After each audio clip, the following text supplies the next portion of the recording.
Hello बच्चों, let's read the question. सो इस question में हमें मैच करने बोला गया है कॉलम 1 को कॉलम 2 से एंड उसके लिए correct options combinations find out करना है। सो कॉलम 1 में हमें कुछ एक्सक्रीटरी ऑर्गन्स दिए हुए हैं एंड कॉलम 2 में उनके एग्जाम्पल्स दिए हुए हैं। तो सबसे पहले अगर हम लोग बात करते हैं की कॉन्सेप्ट की, तो इस क्वेश्चन के लिए हमारा की कॉन्सेप्ट हो जाएगा एक्सक्रीटरी ऑर्गन्स। तो एज वी ऑल नो, अगर हम लोग बात करते हैं पूरे किंगडम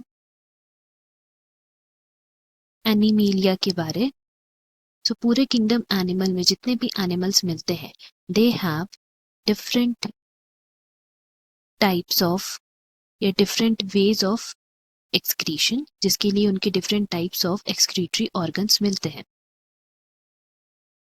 कुछ के एग्जांपल्स यही हमने क्वेश्चंस में दिए गए हैं, that is nephridia, malpighian tubules, flame cells, kidneys. And अगर हम लोग ह्यूमन बॉडी की ही बात करेंगे तो human body have kidneys, skin as two different types of excretory waste to remove excess waste from our body. Now हम लोग one by one जो ऑप्शन कॉलम 1 में दिए गए हैं हमारे एक्सक्रीटरी ऑर्गन्स, उनके बारे पढ़ते हैं। सबसे पहला है नेफ्रीडिया। सो नेफ्रीडिया को हम लोग बोल सकते हैं they are found in mollusk and annelids। ये दो किंगडम एनिमेलिया के सब ग्रुप्स हैं एंड इनमें they have pores like structure. जैसे कि अगर हम लोग बात करते हैं मोलस्क के, तो मोलस्क के लिए हम लोग बोल सकते हैं they have the structures nephridia which help them to remove metabolic waste in the form of coelomic fluid which get excreted out with the urine। And वहीं अगर हम लोग एनालिड्स के बारे बात करें तो एनालिड्स में they remove this waste in the form of ammonia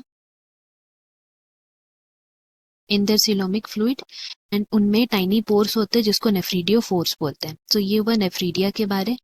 next we will be talking about the next organ that is malpighian tubules.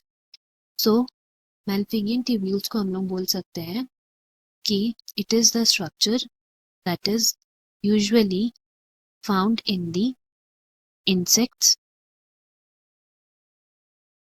and उनमें मैल्फिगियन ट्यूब्यूल्स जो प्रेजेंट रहते हैं they help to remove those nitrogenous waste and it is usually done in the form of uric acid because they extract those waste material from the a structure known as hemolymph। And ये haemolymph क्या है? It is the blood of insect. तो यहाँ से वो सारे waste को collect करते हैं एंड देन यूरिक एसिड के फॉर्म में वो एक्सक्रीट होता है। नाउ अगर हम लोग नेक्स्ट स्ट्रक्चर के बारे में बात करते हैं that is flame cells. So here we will write flame cells and these cell work as excretory organ for simple invertebrates, rotifers, flatworms. इनमें जो एक्सक्रीटरी पार्ट्स मिलते हैं उनको हम लोग बोलते हैं फ्लेम सेल्स एंड इनका जो एक्सक्रीटरी सिस्टम होता है it is all dependent on this. It works similar to how are human kidney functions. Now last में जो हमारा दिया गया है दैट इज किडनीज।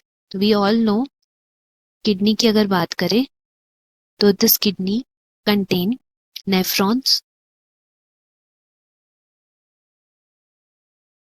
एंड यही nephrons are present in mammals and जो हमारे नेफ्रॉन्स प्रेजेंट रहते हैं जो बाद में वेस्ट बनाते हैं they are mainly ammonia,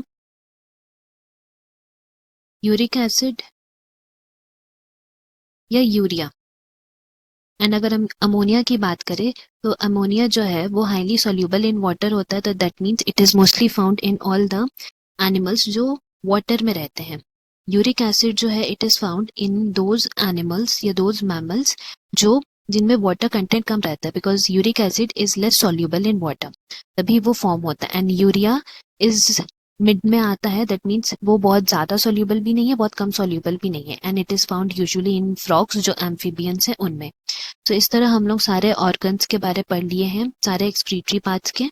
now अगर हम लोग मैच करते हैं ऑप्शंस को अकॉर्डिंग टू द एग्जांपल्स जो दिए हुए हैं, तो हमारा करेक्ट ऑप्शन हो जाएगा बी, दैट इज नेफ्रीडिया जो है ये एक्सक्रीटरी पार्ट हमें मिलता है लीच में, बिकॉज मोलस्क एंड एनेलिड्स यहाँ पे दिया हुआ है। बी मैल्फिगियन टिब्यूल्स जो इंसेक्ट्स में मिलता है, इसीलिए वहाँ कॉकरोच होगा।